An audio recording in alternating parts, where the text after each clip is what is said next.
ચલો good morning ધોરણ 7 ના વિદ્યાર્થીઓ આપણે સૌપ્રથમ પહેલા તો જમીન ઉપર શ્વાસ લઈ શકે એવી સજીવ સૃષ્ટિ છે જમીન ઉપર શ્વાસ લઈ શકે એવી સજીવ સૃષ્ટિ કેટલી તો કે પહેલી માનવ બીજી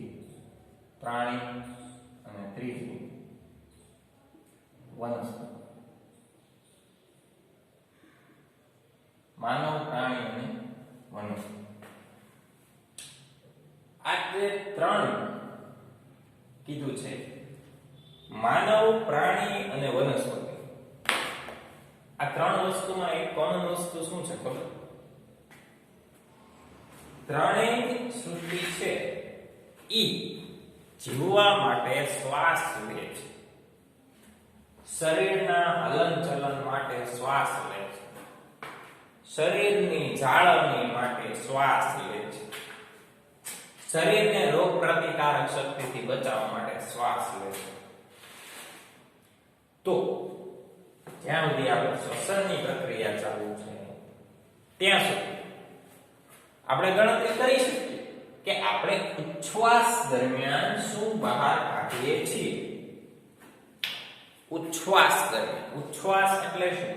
તો કે શ્વાસોશ્વાસ શ્વાસ વત્તા ઉચ્છ્વાસ એટલે કે શ્વાસોશ્વાસ ઉચ્છ્વાસ દરમિયાન શું શ્વાસ લેવો અને શ્વાસ બહાર કાઢવો એમ બંનેમાં એટલો ડિફરન્સ શ્વાસ લેવો એટલે શું તો કે ઓક્સિજન અને કાઢવો એટલે શું કાર્બન ડાયોક્સાઇડ બે વસ્તુમાં ડિફરન્સ એટલે કે શ્વાસોશ્વાસ ઉચ્છ્વાસ દરમિયાન એટલે કે આપણે બહાર કાઢીએ છીએ તો ત્રણ પ્રકારની જીવ સૃષ્ટિ રહે છે માનવ છે ઈ શ્વાસ લે છે ત્યારે ઓક્સિજન લે છે પરંતુ શ્વાસ બહાર કાઢે છે ત્યારે કાર્બન ડાયોક્સાઇડ બહાર કાઢે છે હવે એમાં કાંઈ પણ પ્રકારના રંગ હોતા નથી કે કાળા કલરનો ઓક્સિજન લીધો અને ભૂરા કલરનો કાર્બન ડાયોક્સાઇડ બહાર કાઢ્યો બરાબર એવી ને એવી રીતે જ્યારે પ્રાણીઓ હોય છે માનવ શરીર નાક દ્વારા શ્વાસ લે છે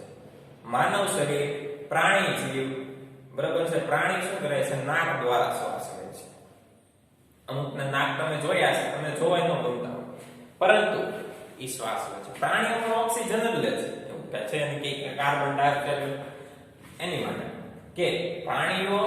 અને માનવ સૃષ્ટિ બંને કેવી છે સરખી પરંતુ માનવની જ્યાં સુધી બે પગ વાળા સામાજિક પ્રાણીની વાત છે બરાબર છે ત્યાં સુધી એમાં એક વસ્તુ કોમન છે કે માનવ છે માનવ ઈ નાક વડે શ્વાસ લે છે નાક વડે બહાર કાઢે છે પણ જ્યાં સુધી પ્રાણીઓ અને જીવજંતુની વાત છે તો કે અન્ય પ્રાણીઓમાં શ્વસનની પ્રક્રિયા અમુક પ્રાણીઓ જેને તમે નાક જોઈ શકતા નથી જો હવે તમે ડેટાને જો તમે એનું નાક ન જોઈ શકો એનું તમે નાક ન જોઈ શકતા પરંતુ એ ત્વચા દ્વારા એટલે શું તો કે પોતાની ચામડી દ્વારા શ્વસન પ્રક્રિયા કરે છે પછી પ્રાણીઓનું પાણીમાં શ્વાસોશ્વાસ આ તો થઈ જમીન ઉપરની વાત એની વસ્તુ પાણીમાં વયા જાય પાણીમાં વયા જાય તો પાણીની અંદર તમને એક જ સામાન્ય પ્રાણી જોવા મળે એ છે માછલી એ કયું છે માછલી હવે માનવને પ્રાણી જીવ કરતા ઊંધું વિચારી લ્યો આપણે પાણીમાં જઈએ એટલે આપણે ઓક્સિજનની જરૂર પડતી નથી પરંતુ માછલીને પાણીમાંથી જ ઓક્સિજન મળે છે અને બહારથી કાર્બન ડાયોક્સાઇડ માછલીને પાણીમાંથી જ ઓક્સિજન મળે છે અને બહારથી કાર્બન ડાયોક્સાઇડ બરાબર છે અને જ્યારે બહાર આવે તો કાર્બન ડાયોક્સાઇડ પાણીમાં રહે તો ઓક્સિજન જ્યારે આપણને માનવ શરીરમાં કેવું છે પાણીમાં રહે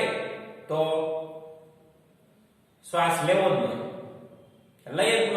શ્વાસને બહાર કાઢવો પડે બરાબર છે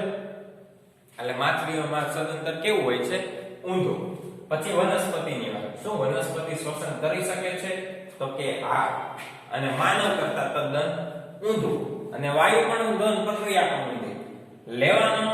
શ્વાસોશ્વાસની પ્રક્રિયામાં કાર્બન ડાયોક્સાઇડ અને કાઢવાનો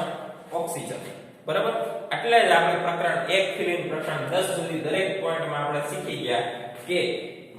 ઓક્સિજન આપણને વનસ્પતિમાંથી મળે છે. કાંઈક ને કાંઈક અંશે આ વસ્તુ આપણે શીખી ગયા કે ઓક્સિજન આપણને વનસ્પતિમાંથી મળે છે. બરાબર છે?